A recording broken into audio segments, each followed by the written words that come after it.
si vous blessez le cerveau de quelqu'un ou vous blessez la moelle épinière de quelqu'un, vous créez une paralysie et cette personne, sa vie a changé définitivement.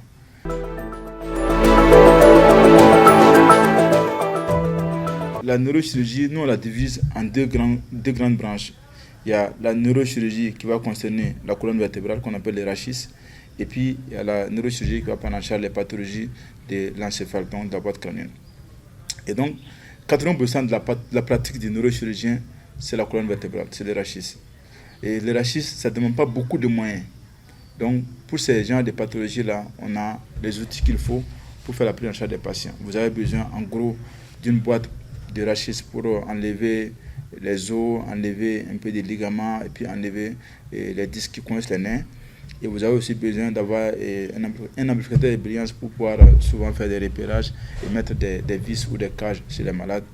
Et vous avez dans certains cas besoin d'un microscope opératoire pour être précis sur une tumeur qui est au niveau de la moelle épinière que vous allez enlever. Ça, c'est des outils qui ne sont pas très élaborés. Maintenant, quand vous arrivez au niveau de l'encéphale, donc au niveau de la boîte crânienne, là, effectivement, vous avez besoin de beaucoup plus de matériel pour être plus précis. Parce que vous avez besoin de ce qu'on appelle la neuronavigation. C'est un appareil qui vous permet de cartographier le cerveau sur une machine. Et avec votre pointe, quand vous posez votre pointe sur la tête du patient, ça vous dit exactement à quelle partie du cerveau vous allez arriver quand vous ouvrez la boîte crânienne.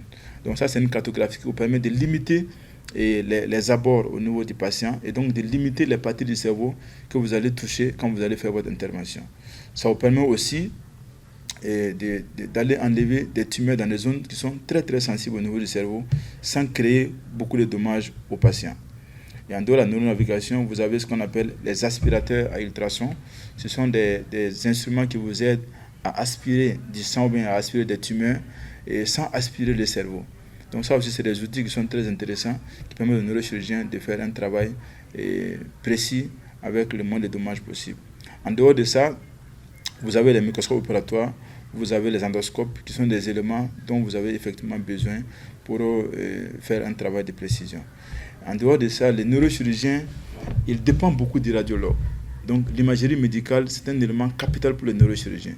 Et quand vous avez l'IRM, ça vous permet d'avoir plus de précision sur le diagnostic des pathologies que vous prenez en charge.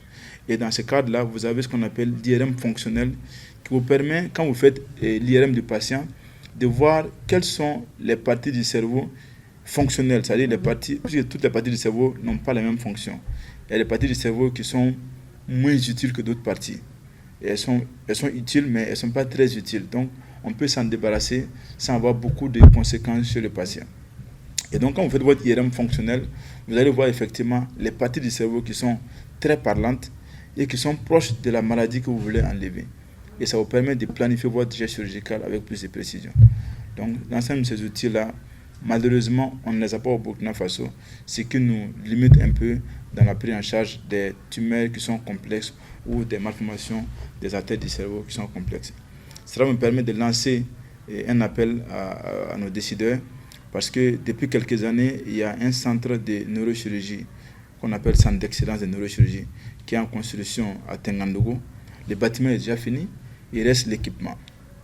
Et donc, c'est de demander à nos dirigeants de nous aider à équiper cette structure pour limiter le nombre de patients à évacuer à l'extérieur. Parce que si cette structure est fonctionnelle, et les qualités humaines sont là pour faire le travail, je pense que ça va réduire énormément le nombre de patients à évacuer à l'extérieur.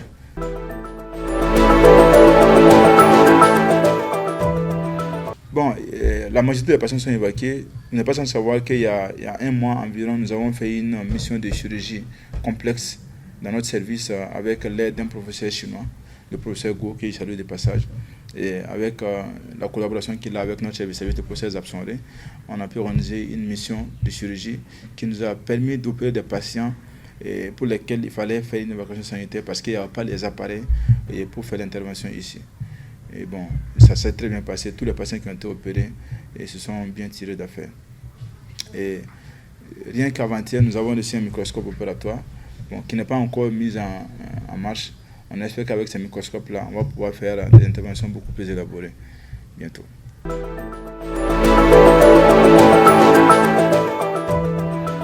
Oui, Vous avez parfaitement raison, parce que effectivement, si vous blessez le cerveau de quelqu'un ou vous blessez la moelle épinière de quelqu'un, vous créez une paralysie et cette personne, sa vie a changé définitivement.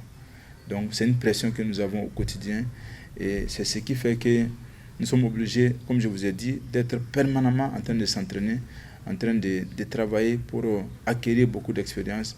Et avec l'expérience, on a moins de stress. Et aussi, de bien planifier les gestes que nous avons à faire sur les patients. Comme je vous ai dit aussi, si vous avez l'IRM, ça vous permet d'avoir une précision sur le diagnostic. Et quand vous avez cette précision sur le diagnostic, aujourd'hui, il y a beaucoup de techniques chirurgicales qui sont déjà décrites. Vous prenez le temps de bien préparer votre intervention.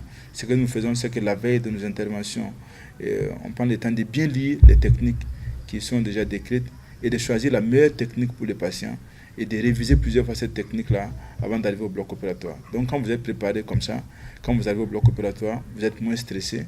Et si vous êtes moins stressé, vous faites moins de bêtises. Voilà.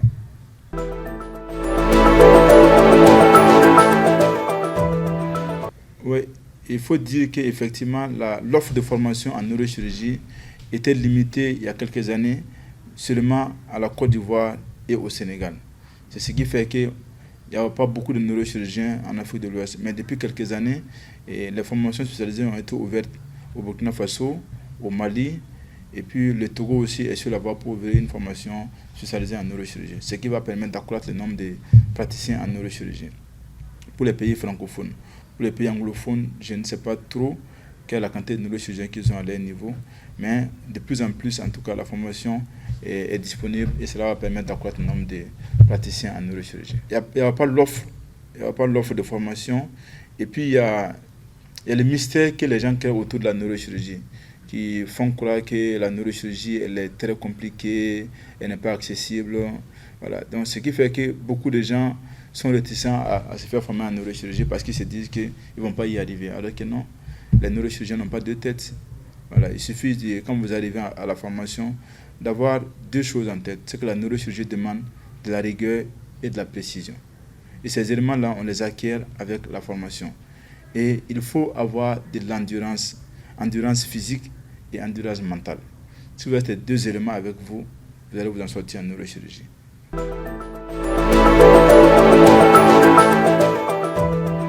Oui, je pense que ces patients dont j'ai parlé, ces patients de 21 ans que j'ai opérés quand j'étais encore en apprentissage. Je venais de commencer ma formation en neurochirurgie quand je l'ai opéré et ça m'a transformé. Ce qui a fait que je ne pense pas qu'il y a des patients qu'il faut récuser sur le plan de la chirurgie. Donc, quand je vois un patient, je dis toujours, j'explique à la famille que c'est difficile pour votre patient. Les résultats sont très faibles, mais il faut lui accorder sa chance parce qu'on ne sait pas. Et donc, ça m'a transformé sur le plan professionnel parce que désormais, je ne mets pas de limite sur les choix des patients que je dois opérer. Quand c'est compliqué, j'explique à la famille que c'est compliqué, mais qu'il faut toujours essayer parce qu'on ne sait pas. Maintenant, on est presque au quotidien en train de gérer ces cas-là. Il y a juste un mois, j'ai opéré un patient de la soixantaine qui était dans le coma, qui avait un score Glasgow à 5 que j'ai opéré, qui s'est réveillé, qui était paralysé, qui a récupéré sa paralysie. Donc, il y a plusieurs exemples. Il y a des patients qui ont des tumeurs au niveau de ce qu'on appelle la région hypophysaire, ce qu'on appelle les adénomes hypophysaires, qu'on a fait la prise en charge, qui avaient perdu la vue et qui ont récupéré. Donc aujourd'hui qui voient bien.